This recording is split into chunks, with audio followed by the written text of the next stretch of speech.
Chapter 1. You're Not Alone. Your calling to take care of a person with dementia will take more than money and help from other family members.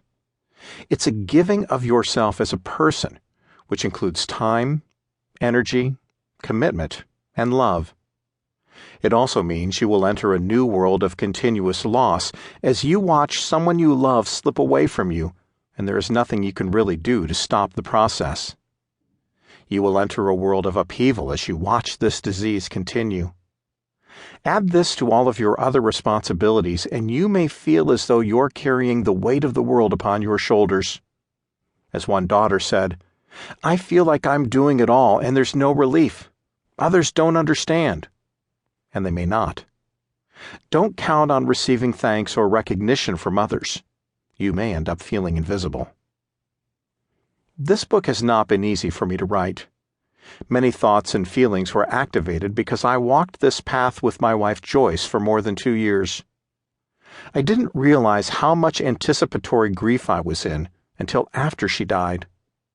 Part of my knowing that she would die from her brain tumors wasn't always conscious. The surgeries, chemo, and radiation all held out the hope of healing, and our focus was on that. Yet under the surface was the entertainment of another possibility: death. Perhaps that stemmed from the death of our son, Matthew, in 1990, after a 2-week stay in the hospital for corrective surgery. One of the greatest gifts we have ever received is our mind, our thoughts, and especially our imagination. With it, we can be creative and resourceful and move forward in life. But it can also be one of the greatest sources of pain because of what we choose to dwell upon. What we think about and say to ourselves feeds our emotions and our grief. Imagination is to our emotions what illustrations are to a text, or what music is to a ballad. Often we fixate on thoughts and questions that plague the pathways of our mind. I wonder. Do you ever wonder what goes through the minds of others? I have. I still do. And especially what went through Joyce's during her last weeks of life. It causes me to wonder what I would think and feel were I in her circumstance and place in life. It causes me to wonder what I will think and feel when it is my time to die.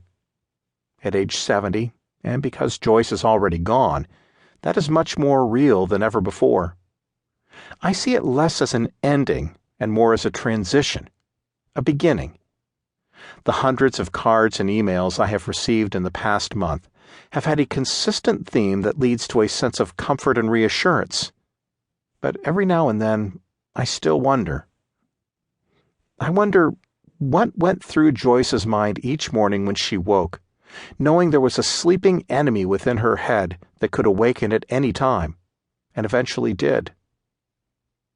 How much of her thoughts and feelings were for herself and for what this was doing to her loved one. And knowing Joyce as I did, I think I know, since she cared so much for others. What she experienced when she asked, "How long?" and heard, "It could be 2 weeks, or a month, or 2. What is it like when you are told the news and then experience the process slowly as symptoms intensify and the words and thoughts diminish?